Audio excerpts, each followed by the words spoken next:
আজি বৰকুৰিহালে আহিছিলোঁ আৰু বৰকুৰিহাত বিশেষকৈ গংগা পুখুৰীৰ এই পৰিৱেশটোলৈ আহি মোৰ মানে ইমান এটা পবিত্ৰ পৰিৱেশৰ মাজত সোমাই পৰিলোঁ।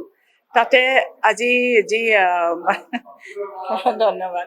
আজি যি বিষ্ণু যজ্ঞ, শ্ৰী শ্ৰী বিষ্ণু যজ্ঞ অনুষ্ঠিত হৈছে, লগতে বাসন্তী পূজা, অশোকাষ্টমী, কি এটা মানে সুন্দৰ পৰিৱেশ, ইমান পবিত্ৰ পৰিৱেশ এটা। আৰু যিটো শতবৰ্ষৰ কথা কৈ আছে, এই শতবৰ্ষ আজি সামৰণি অনুষ্ঠান। আৰু মই বিশেষকৈ জল যাত্ৰাত আজি অংশগ্ৰহণ কৰিলোঁ। এই পবিত্ৰ যাত্ৰাত অংশগ্ৰহণ কৰি মই সঁচাকৈ মোৰ জীৱন ধন্য হৈছে। আৰু এই অঞ্চলটোলৈ আহি বিশেষকৈ ভাল লাগিছে যে ইয়াৰ যিটো সামগ্ৰিক পৰিৱেশ, গোটেই চুবুৰীৰ মানুহ, সকলো চুবুৰীৰ মানুহ আহিছে, সকলোৱে ইয়াত একেলগ হৈ এই অনুষ্ঠানটোত যিকোনো কাৰ্যসূচীতে অংশগ্ৰহণ কৰিছে, সেইটো দেখি সঁচাকৈ আপ্লুত হৈ পৰিছোঁ। আৰু এইটোকা বিৰল, আজিকালি এতিয়া সময়ত সঁচাকৈ বিৰল। আৰু মই আশা কৰিছোঁ তেখেতসকলে, আগৰ প্ৰজন্মই যিখিনি তেখেতসকলে প্ৰচেষ্টা লৈছে, এই গংগা পুখুৰী পৰিৱেশ সুন্দৰকৈ বিনষ্ট নোহোৱাকৈ ৰাখিছে, মই আশা কৰিম যাতে আমাৰ পিছৰ প্ৰজন্মই যাতে সেইখিনি কথা অনুভৱ কৰে। আৰু এই চুবুৰীটোৰ যি পৰম্পৰা, যি ধৰ্মীয় পৰম্পৰা, সেইখিনি আৰু পৰিৱেশ, এই পৰিৱেশটো যাতে তেওঁলোকে সুন্দৰকৈ সংৰক্ষণ কৰে, তাৰ ওপৰত মই নিশ্চয় সেইটো আশা কৰিছোঁ। আৰু ভগৱানৰ ওচৰত প্ৰাৰ্থনা জনাইছোঁ, আগত বহাগ বিহু আমাৰ আহি আছে, সকলোকে মই আন্তৰিক শুভেচ্ছা জনাইছোঁ। সকলো কুশলে থাকক, ঈশ্বৰৰ ওচৰত তাকে প্ৰাৰ্থনা জনাইছোঁ। অসমীয়া ছবি জগতৰ এতিয়া ক'বলৈ গ'লে খুব সুন্দৰ হৈছে, কাৰণ বৰ্তমান সময়ত দেখিছোঁ টেকন'লজি সাংঘাতিক ডেভেলপ কৰিছে। গতিকে প্ৰযুক্তিবিদ্যাৰ লগে লগে কিছুমান নতুন চিন্তা চৰ্চা আহিছে। আৰু নৱপ্ৰজন্মৰ কথা মই এইটো ক'বই লাগিব, হয় আমিও খুব ভাল ছবিতে কাম কৰিছিলোঁ এটা সময়ত।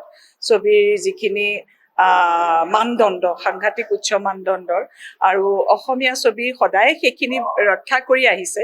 আৰু আজি সময়টো, এতিয়া সময়টো মই নিশ্চয় ক'ব লাগিব, নৱপ্ৰজন্মই কিন্তু এই গোটেই দিশটোক এটা নতুন পৰ্যায়লৈ লৈ গৈ আছে। কাৰণ সেইটোৰ উদাহৰণ আমি শেহতীয়াকৈ দেখি আছোঁ, যিবোৰ অস্কাৰ পৰ্যায়লৈকে গৈছে, বিভিন্ন ডাঙৰ ডাঙৰ ফেষ্টিভেললৈ গৈছে। গতিকে তেনেকুৱাত সেইটো সঁচাকৈ ক'বলৈ গ'লে এইটো এটা খুব অসমৰ কাৰণে শুভ লক্ষণ। আৰু খালি এটাই কথা, খুব ভাল ছবি হৈছে বৰ্তমান, নতুন চিন্তাৰে, নতুন কৰ্মৰাজিৰে, নতুন প্ৰযুক্তিৰে খুব ভাল কাম হৈছে। কিন্তু তাৰ ভিতৰতে খালি এটাই কথা ক'ব লাগিব, শেহতীয়াকৈ যিবোৰ ছবি ওলাইছে খুব ভাল ছবি, যে অন্ততঃ চাইছে, সেইটো এপ্ৰিচিয়েট কৰিছে। কিন্তু তথাপিতো আমাৰ এটা অকণমান মনৰ এটা ক্ষোভ এটা থাকি যায় যে আমাৰ ছবি নচলে, নাচায়, এই কথাটো সদায় চলি আহিছে। গতিকে মই আশা কৰিম যাতে সেই যিটো ছবিৰ যিটো সুদিন আহিছে, বা ভাল দিন, ভাল ভাল নিৰ্মাণ হৈছে, ৰাইজ আহক, অকণমান চাওক আমাৰ ছবিকো। সেই সন্মান যদি তেখেতসকলে ৰাইজে দিয়ে, তেতিয়াহ'লে নিশ্চয় অসমীয়া ছবি অন্তত নৱপ্ৰজন্মৰ এই ল'ৰা ছোৱালীবিলাকে সাহস পাব, শক্তি পাব আৰু নতুন কাম কৰিবলৈ। কাৰণ এতিয়া বাহিৰত বহুত কাম কৰি আছে, অকল আমাৰ আঞ্চলিক পৰ্যায়তে নহয়, ৰাষ্ট্ৰীয় পৰ্যায়ত, আন্তঃৰাষ্ট্ৰীয় পৰ্যায়তো ল'ৰা ছোৱালীয়ে কাম কৰে। গতিকে তেওঁলোকক আগবঢ়াই দিয়াটো আমাৰ একমাত্ৰ ডাঙৰ কৰ্তব্য, অসমীয়া ৰাইজৰ কৰ্তব্য, আমাৰ কৰ্তব্য বুলি আমি বিবেচনা কৰিব লাগিব। মই নতুন প্ৰজেক্ট কিবা কিবি কাম কৰি থকা হৈছে। ছবি এখন, খুব ভাল এখন ছবিত মই অলপতে কাম কৰিলোঁ, সেইখন বীৰাংগনা সাধনী। আৰু বীৰাংগনা সাধনী এখন বুৰঞ্জীমূলক, যিটো খুব এটা নতুন, হয়তো এটা নতুন সৃষ্টি আৰু নতুন এটা ৰাইজৰ মাজলৈ নতুন চিন্তা এটা আকৌ দিব পাৰিব বুলি মোৰ বিশ্বাস। কাৰণ বহুতেই আমি নাজানো বীৰাংগনা সাধনীৰ বিষয়ে, অকণমান পাইছোঁ হিষ্ট্ৰীত, কিন্তু হিষ্ট্ৰীত যদিও বুৰঞ্জীত থকা গোটেই কথাখিনি আমি হয়তো সেইখিনিও উপলব্ধি কৰিব পৰা এতিয়াও হোৱা নাই।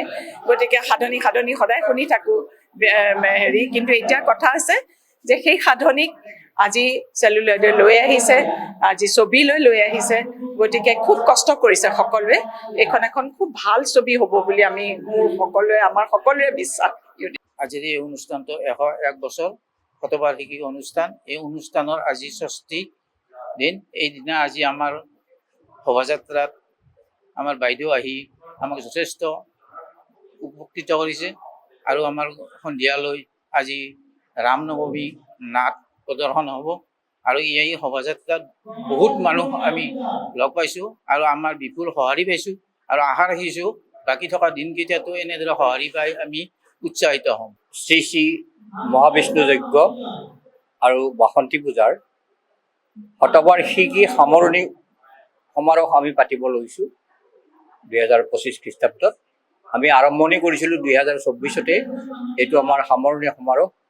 আমি 5 দিনীয়াকৈ বৰ্ণাঢ্য কাৰ্যসূচীৰে এই অনুষ্ঠানৰ আয়োজন কৰিছোঁ। ইতিমধ্যে আমাৰ কেইটামান প্ৰগ্ৰেম পাৰ হৈ গ'ল।